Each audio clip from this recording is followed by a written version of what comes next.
another pot of coffee going there. And I don't know if I'll feel ambitious enough to cook a meal on the fire tonight, but we'll see. Basically, I'm just gonna take it easy though, and then drive back in the morning. Hopefully I sleep better tonight.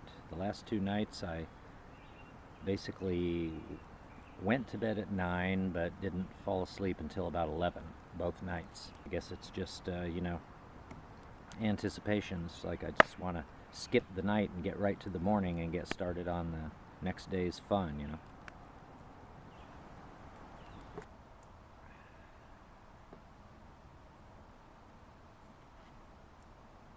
So when I thought that we had summited Hedgehog Mountain, I might have benefited from pulling out the map and having a look at it, because I'm looking at it here and I noticed something. So Hedgehog Mountain should be that red dot right there, and from coming to the bottom of Rooster Comb and then going to Hedgehog Mountain, that would be 1.1 miles. And I notice from the elevation lines here that there's sort of a circle right there, which would, and if you look at the surrounding lines, it's difficult to read. The markings are pretty faint here, but I think that circle corresponds to an elevation maybe around 3,100 feet or something like that. And it would mean that when you're coming, you know, from the north, you cross that circle, you're going up to about that elevation. As you continue southward, you cross that again, that would indicate you're going downhill.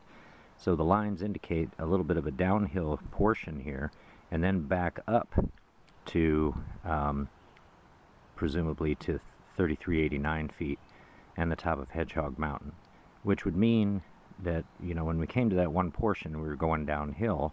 I thought, well, this isn't good. We're going down the other side of the mountain.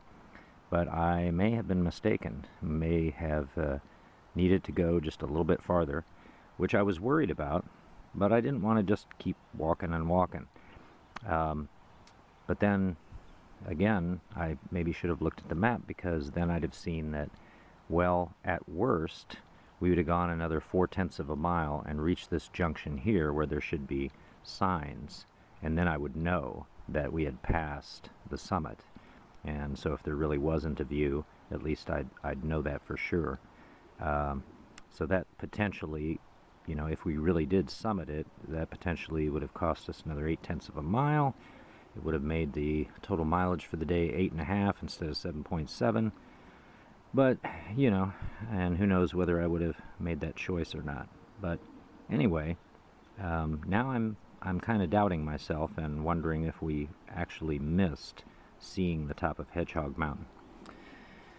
But, you know, I'm not going to shed too many tears over that, because this has really just been a fantastic trip. The hiking's been great, the camping's been great, the change of scenery and everything. Really fantastic. And now that I have this very, very detailed map, seems a shame to waste it. It just covers such a large area, so seems like, you know, I ought to come back to the Adirondacks for another adventure in the future.